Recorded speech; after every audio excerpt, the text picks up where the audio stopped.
All twos stay. No lie.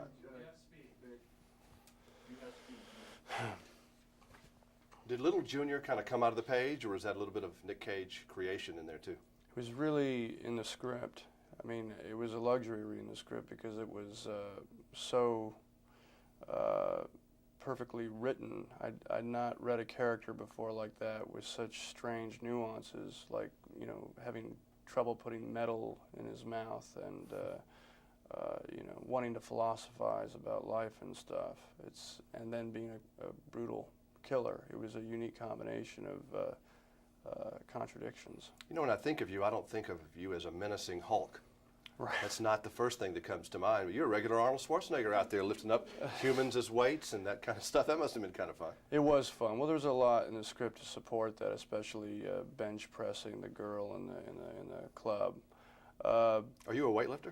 No, I'm not. I'm a circuit trainer, which is to combine aerobics with light weights. But I really had to eat a lot and just sort of lift heavy weights with low repetitions and not run or any fat burning exercises to get to that buffed point. up a little bit. Yeah, it took me a while to get back down from that point, and it actually all turned to fat, so I had to work twice as hard to get normal again. Because muscle will go that way if you don't continue to work it out. So you probably won't take Terminator 4 if Arnold turns it down? No, I won't. I won't.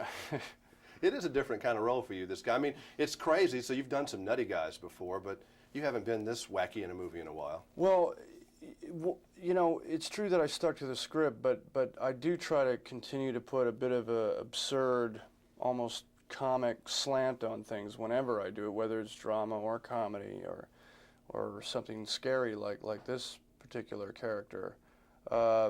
It did give me a chance to try something new. And when you first started talking, you mentioned that you didn't think of me as this sort of scary thug type, and frankly, neither did the studio. Fox couldn't see it either. And it's funny because I mean, there's really like a short memory retention of what an actor can or can't do. You know, when I did Honeymoon in Vegas, nobody thought I could play in comedy. It was that, well, he's kind of the eccentric wild man. And now that I've done, and then when I wanted to do this, it was like, well, we can't really see Nick as this scary, like, thug character. And then that happened, and now I'm afraid I won't be able to do comedies anymore because they'll think I'm just completely, you know, a psychotic, cold-hearted killer. What is your relationship with your older movies? Now you're so old, you know, you got a real body of work out there. I know Peggy Sue Got Married's been running this week. Yeah, I happen heard. to have seen that. If you dial around and you catch yourself, will you watch? It depends upon who's in the room with me or not. I mean, by yourself? If I'm by myself, I might tune in for like 5 minutes and just sort of trip down memory lane. But I don't think I'd sit through the whole thing just because, unless it was a movie that I hadn't seen in a very long time, and I kind of saw something in it that I hadn't seen before.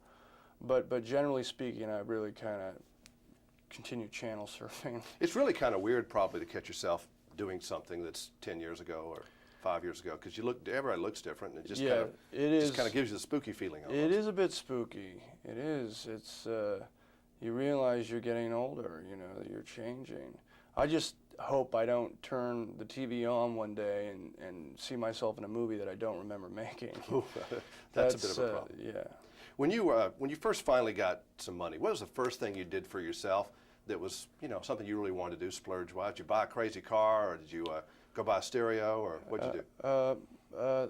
I bought a old Corvette. I had been driving this crummy Triumph Spitfire, which was awful, always breaking down, really put me through the ringer. And I love the old Corvette. I love those American curves. And so I bought a '67 Corvette. I got a little money together, and I went ahead and I really splurged. And I Is that the Stingray model? Yes, it is. And the early Stingray? That's right, and I love that car. But I still have it today. But I had to constantly put money into it. It was like another money pit, even after the Spitfire, which was the worst car in the world. See, now the studios are watching this. They'll say, a remake of Route 66, Nick Cage. See, that's good. Well, that would be good. Or Thunder Road. Good. Nice seeing you again. All right. Great. Take care. The boys in the cars. Yep.